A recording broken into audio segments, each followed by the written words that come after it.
갈라디아서 2장 20절의 말씀을 우리가 같이 성경 본문으로 읽었습니다. 이 본문의 말씀은 사도 바울의 신앙 고백입니다.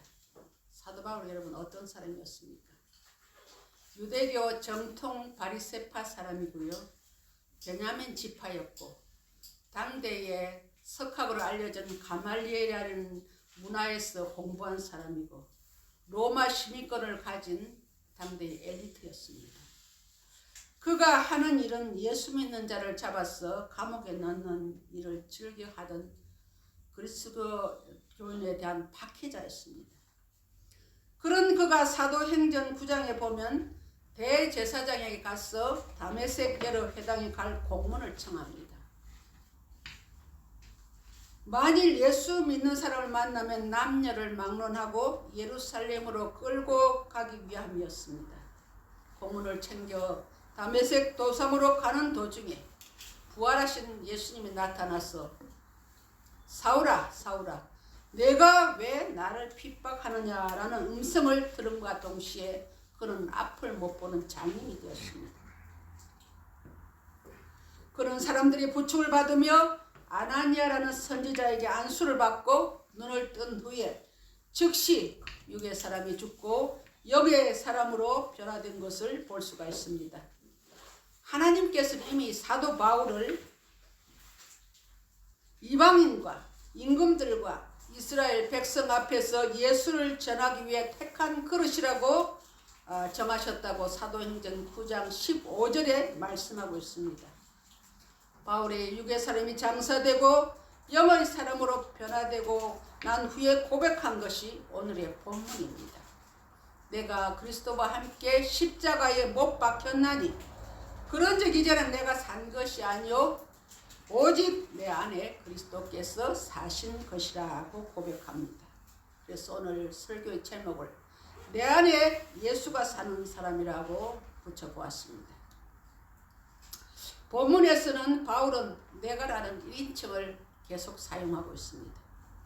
내가 그리스도와 함께 이제는 내가 산 것이 아니요 오직 내 안에 그리스도께서 사신 것이라. 다른 사람이 아닌 자신이 예수와 함께 십자가에 못 박혀서 육의 사람이 온전히 죽었고 이제 자신이 사는 것은 예수를 위해 사는 삶이라고 고백합니다. 고린도전서 15장 31절에도 형제들아 내가 그리스도 예수 우리 주 안에서 가진 바 너희에 대한 나의 자랑을 두고 단언하노니 나는 날마다 죽노라고 했습니다. 디모데전서 1장 13절에도 내가 전에는 핍박자요 포행자였으나 도리어 긍휼을 입은 것은 내가 믿지 아니할 때에 알지 못하고 행하였음이라 하고 고백합니다. 여러분 여기서 보면 기독교는 철저히 개인 구원을 말씀하고 있습니다.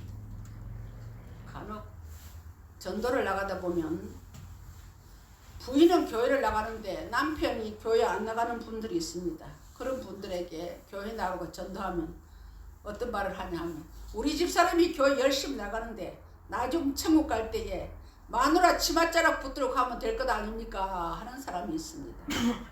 그럴 수는 없는 것입니다. 기독교는 철저히 개인 구원을 말합니다. 그러므로 사도 바울은 오늘 본문 말씀에 내가라는 1인칭을 사용합니다. 여러분이 아무리 예수를 열심히 믿었다 해도 내 자녀가 예수를 믿지 않으면 내 자녀는 천국 가지 못한다는 사실을 여러분 명심하셔야 합니다. 기독교는 개인 구원입니다. 사랑하는 성도 여러분, 지금이 사순절인데 여러분은 사순절을 어떻게 보내고 계십니까? 그냥 교회에서 사순절이라니까 그런가 보다 라고 생각하십니까? 여러분 부탁드립니다. 그냥 저냥 예수 믿지 마십시오. 믿음의 삶이란 마음과 뜻과 정성을 다하셔야 합니다. 주님은 내 죄를 사하시기 위해서 십자가에 달려 죽으셨는데 나는 지금 주님을 위해서 어떤 일을 해야 할까 한번 생각해 보셨습니까? 사순절 기간 동안 성경 일독을 한다든지 새벽 기도를 한다든지 그동안 열심을 내지 못한 공예배에 열심을 참여한다든지 전도를 열심히 한다든지 하는 결심은 안 하셨습니까? 어떤 분이 성경 필사를 하겠다고 이렇게 해서 참 감사를 드렸습니다. 저는 사순절 동안에 그동안에 코로나로 인해서 우리 교회에 장기 결석자들이 많은데 어떻게든 이 교회를 채워야겠다는 신념으로 지금 전도를 열심히 하고 있습니다. 지금 제가 품고 기도하는 분이 5분이 됩니다. 우리 저번에 우리 조봉순 집사님이 쑥을 넣어가지고 이렇게 반죽을 해가지고 우리 강 목사한테 보내서 제가 그를 다듬어서 하나씩 해가 쪄가지고 가만히 생각하니까 엘리베이터에서 만난 노부부를 만났어요. 어디 몇 층에 사세요? 그랬더니 4층에 사신대요. 그것을 쪄가지고 이제 4층에 가서 배를 눌렀던지 이렇게 문을 열어주셨어. 이거 옛날 생각나서 어르신들 우리 옛날에 춥고 배고플 때 그 떡 쪄 먹었던 거 생각해서 어르신 생각해서 가져왔습니다. 그랬더니 감사하다고. 그런데 조금 있으면 한 시간쯤 있으니까 우리 배를 눌려서 나가보니까 아까 그 떡 받았던 할머니더라고. 그래서 들어오시라고.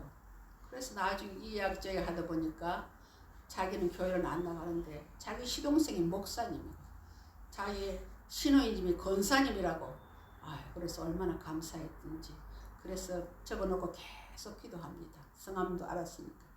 여러분 사순절 동안에 내가 주님이 나를 십자가 졌는데 나는 무엇을 할까? 한 번쯤 생각해 보시고 지금이라도 늦지 않으니까 사순절 기간 동안에 뭔가 주님과 함께하는 행위를 해보시길 바랍니다. 내가 그리스도와 함께 십자가에 못 박혔나니 이제는 내가 사는 것이 아니요 오직 내 안에 그리스도께서 사신 것이라는 결단이 있어야 할 줄 압니다. 그런 결단이 있을 때 우리가 어떻게 변화됩니까? 첫째로 육의 사람이 장사되고 영의 사람으로 변화됩니다. 미치 앨범이라고 하는 사람이 쓴 모리와 함께한 화요일이라는 책이 있습니다. 모리 스워츠는 브랜다이스 대학의 사회심리학 교수였습니다. 미치는 그 모리 교수의 제자였습니다. 그러나 미치는 대학을 졸업하고 난 후에 자신의 삶이 바빴어 교수님을 찾아보는 것을 못했습니다. 그러나 어느 날 TV에서 모리 교수의 인터뷰를 보고 너무나 충격을 받았습니다. 교수는 많이 늙었을 뿐 아니라 루게릭병으로 서서히 죽어가고 있었습니다. 여러분 루게릭병 들어보셨죠? 영국의 천재 물리학자 스티븐 호킹이라는 사람 여러분 TV에서 보셨을 줄 압니다. 근육이 서서히 굳어갔어. 목도 굳어가지고 말도 안 나오고 나중에 마지막에 눈만 깜빡깜빡 한다 그래요. 근데 이제 이 미치가 모리 교수하고 매주 화요일마다 만나서 14번의 서로 대담을 나누고 모리 교수가 눈을 한 번 깜빡하면 A, 2번 하면 B 하는 이렇게 해가지고 책을 저술한 것이 모리와 함께 한 화요일이란 책입니다. 이 책에서 참 인상적인 이야기가 나옵니다.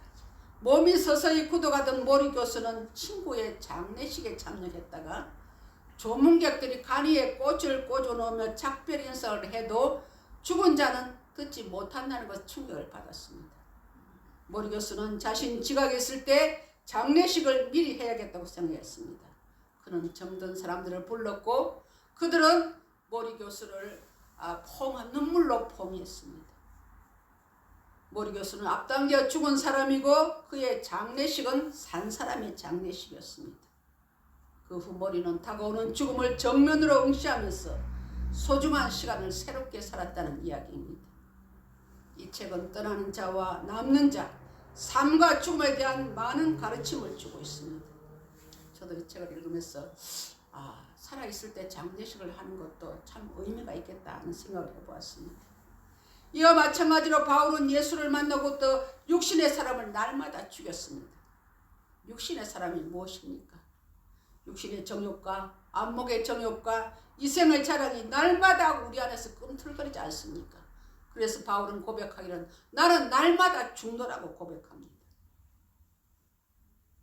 중세 베네딕토 수도원에서는 수도사가 되려는 사람을 미리 장례를 한다고 합니다. 수도사가 되기를 서원한 사람이 간속에 눕습니다. 그리고 그 위에 하얀 간보가 덮이고 죽음을 알리는 종소리가 무겁게 울려 퍼집니다. 사방은 캄캄하고 침묵만이 흐릅니다. 한 사람이 죽는 순간입니다. 그리고 얼마 후에 침묵을 깨고 하나님 말씀이 울려 퍼집니다. 잠자는 자여 깨어서 죽은 사람들 가운데서 일어나라. 그리스도께서 내게 비치시리라. 그 후 부활절 찬송이 울려 퍼지면서 간보가 벗겨지고 누웠던 사람이 나와서 외칩니다.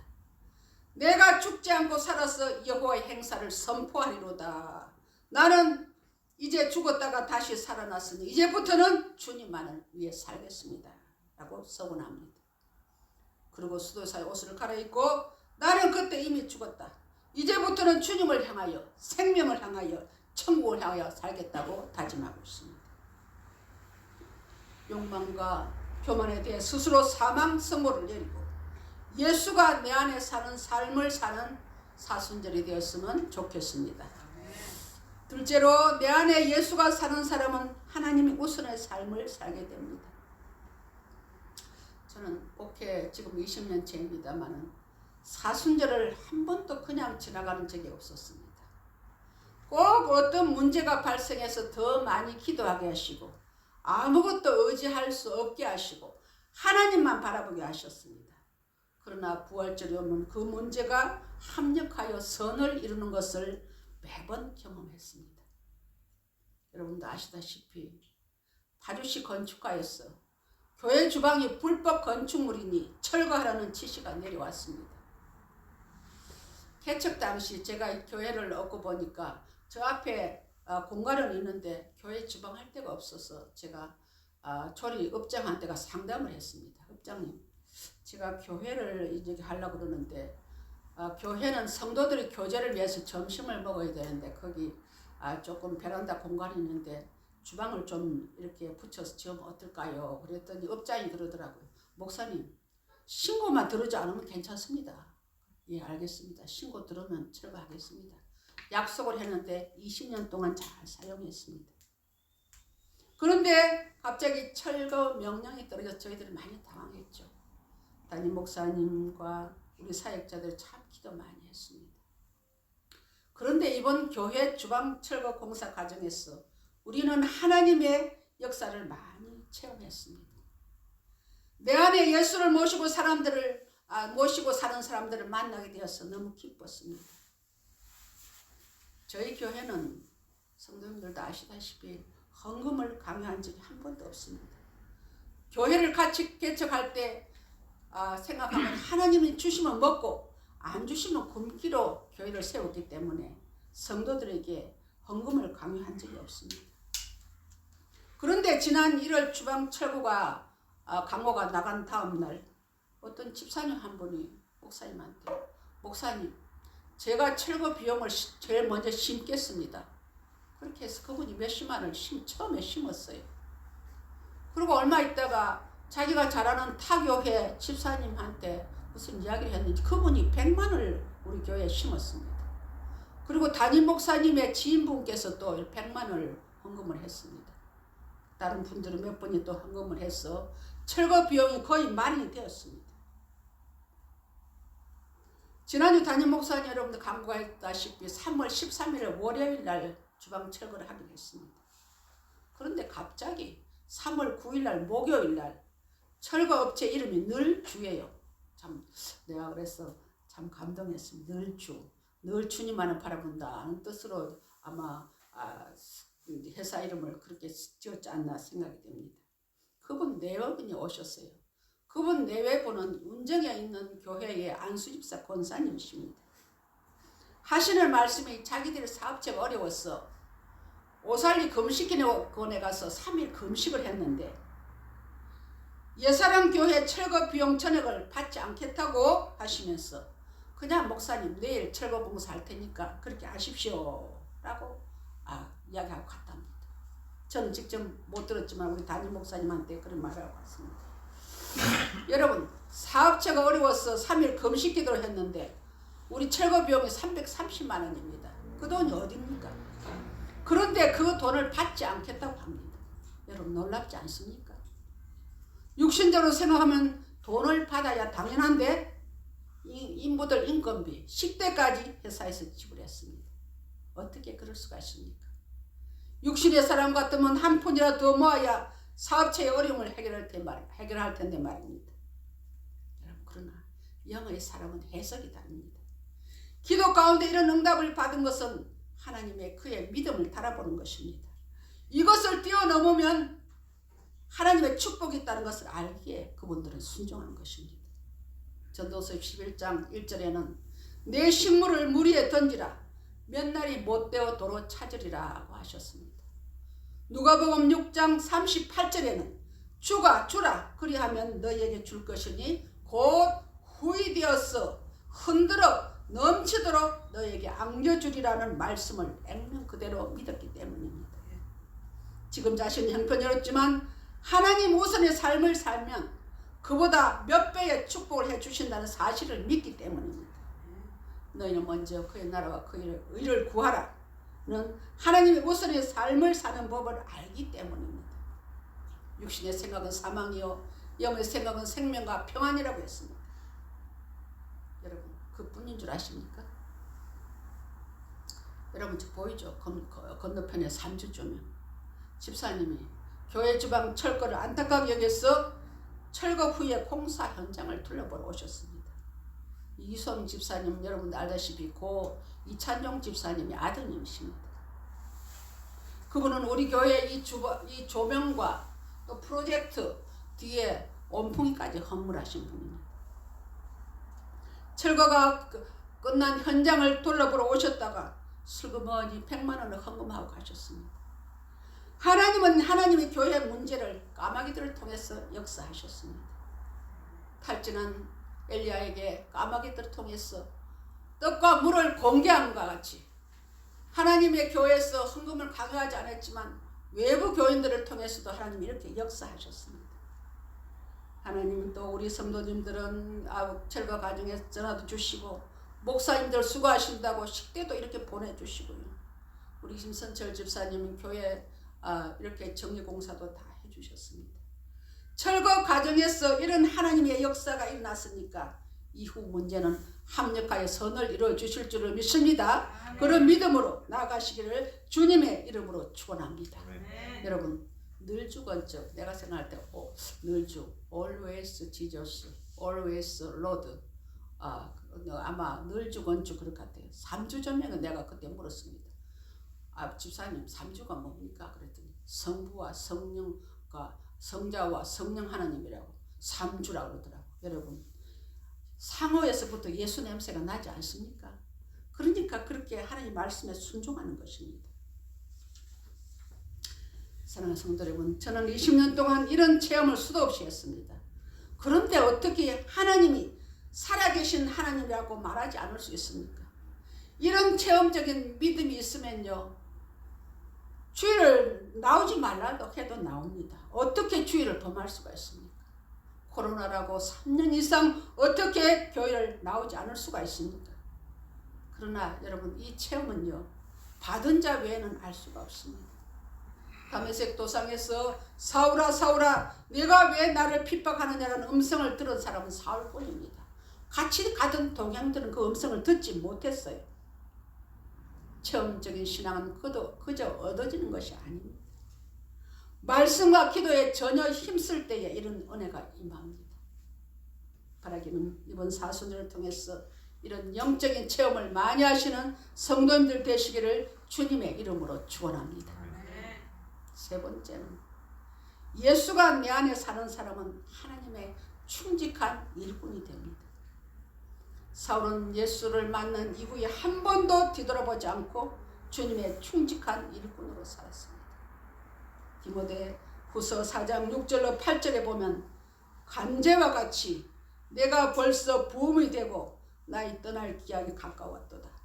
내가 선한 싸움을 싸우고 나의 달려갈 길을 마치고 믿음을 지켰으니 이제 후로는 나를 위하여 의의 면류관이 예비되었으므로 주곧 어려운 재판장이 그날에 내게 주실 것이니 내게만 아니라 주의 나타나심을 사모하는 모든 자의 길이라고 했습니다. 바울은 내가 지금 죽어도 주님을 위해 산 삶을 후회하지 않는다는 고백입니다. 여러분, 앞서 말씀드렸듯이 만약 내가 살아있을 때 장례식을 치른다면 간에 두루누워서 무슨 생각이 제일 먼저 떠오를까요? 장롱 깊숙이 숨겨놓은 금덩이가 생각날까요?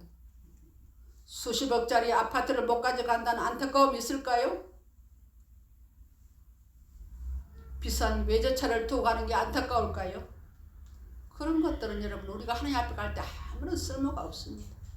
세상 것들은 다 죽고 썩는 것입니다. 너무 많은 유산 남겨놓고 죽으면 자식들 간에 서로 치고받고 싸움을 시키는 것입니다.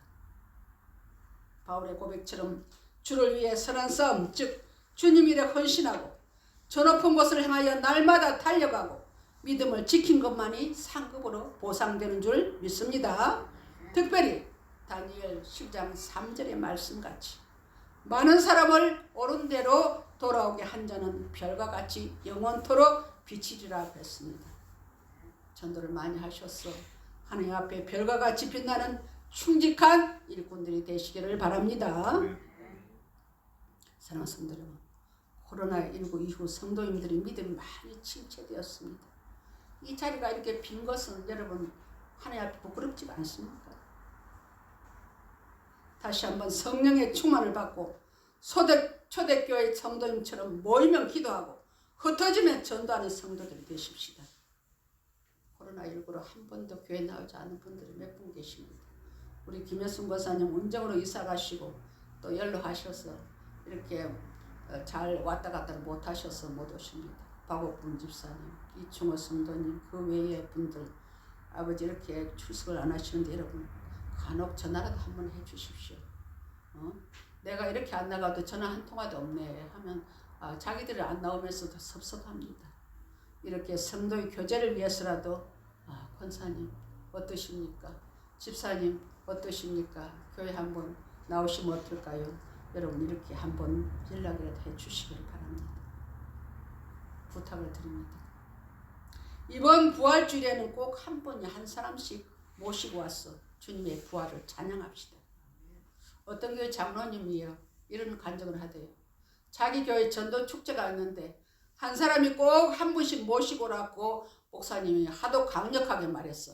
장로 체면도 있고 그래서 어떻게 누구를 데려가야 되는데 생각이 안 나더랍니다. 한참 고심한 가운데 회사 직원한테 여보게 내가 일당을 줄 테니까 당신 이번 주일날 1시간만 앉아있다 가게. 그래서 일당을 주었습니다. 그 청년이 일당을 받고 교회에 왔는데 와서 앉았는데 하나님 말씀을 듣고 그 청년이 예수님께 되었다는 것입니다. 여러분 우리는 전도를 할 때 저 사람은 예수 안 믿을 사람 같으다. 저 사람은 너무 뺀질 같으다. 저 사람은 새심줄 같으다 하면서 자꾸 우리가 판단을 해가지고 이렇게 하기 때문에 열매가 없는 것입니다. 구원받을 사람은 우리는 모르고 하나님만 아십니다. 그러므로 우리는 때를 얻든지 못 얻든지 그분이 듣든지 아니 듣든지 복음을 전하기만 하면 됩니다. 열매 맺게 하시는 분은 하나님이십니다. 사랑하는 성도 여러분 묻겠습니다. 여러분 안에 예수님이 계십니까? 왜 대답이 적습니까? 여러분 안에 예수님이 계십니까? 아멘. 아니면 내가 주인 노릇하고 있습니까? 아니면 내가 사탄의 지배를 받고 있습니까? 결단하셔야 됩니다. 이 결단을 할 시간은 우리가 살아있을 때입니다. 우리가 이 세상을 떠나고 난 후에는 아무리 후회해도 소용이 없습니다. 예수가 내 안에 사는 사람이 되려면 주님을 기쁘시게 해야 합니다. 주님을 기쁘시게 하는 건 예배의 성공자입니다. 말씀의 사람입니다. 말씀을 삶으로 실천하는 자입니다. 나의 가진 것을 주를 위해서 흘려보내는 자입니다. 전도 열매가 주렁주렁 맺혀있는 사람입니다. 이런 삶을 사는 성도님이 되려면 바울의 고백이 나의 고백이 될 줄을 믿습니다. 그런 성도님들 되시기를 주님의 이름으로 축원합니다. 마지막으로 우리 오늘 본문을 합독하시는데요. 내가라는 단어의 힘을 주어서 한번 읽고 마치도록 하겠습니다. 갈라디아서 2장 20절 같이 합독하시겠습니다. 내가라는데 이 나를 넣어서 이렇게 한번 같이 읽어보시겠습니다. 시작. 내가 그리스도와 함께 십자가에 못 박혔나니 그런즉 이제는 내가 사는 것이 아니요 오직 내 안에 그리스도께서 사신 것이라. 이제 내가 육체 가운데 사는 것은 나를 사랑하사 나를 위하여 자기 자신을 버리신 하나님의 아들을 믿는 믿음 안에서 사는 것이라. 아멘. 기도하시겠습니다. 오늘도 살아계셔서 인간의 생사화복을 주관하시는 하나님 아버지, 은혜를 감사합니다. 예수님의 음성을 듣고 육신의 사람이 죽고 영의 사람으로 변화된 사도 바울은 남은 생을 주를 위해 죽도록 충성한 자입니다. 사도 바울처럼 내 안에 그리스도가 사는 삶을 살리면 옛사람이 죽고 영의 사람으로 거듭나야 합니다. 내 안에 예수가 사는 자는 하나님의 우선의 삶을 삽니다. 또한 하나님의 충직한 일꾼으로 살아갑니다. 우리 모두는 단 한 번밖에 주어지지 않는 유일해적인 삶을 살아갑니다. 마음과 뜻과 정성을 다하여서 예수 믿고 착하고 충성된 종이라고 주님께 인정받는 우리 모두가 될 수 있기를 바라옵고 예수님의 이름으로 감사하며 기도하옵나이다. 아멘.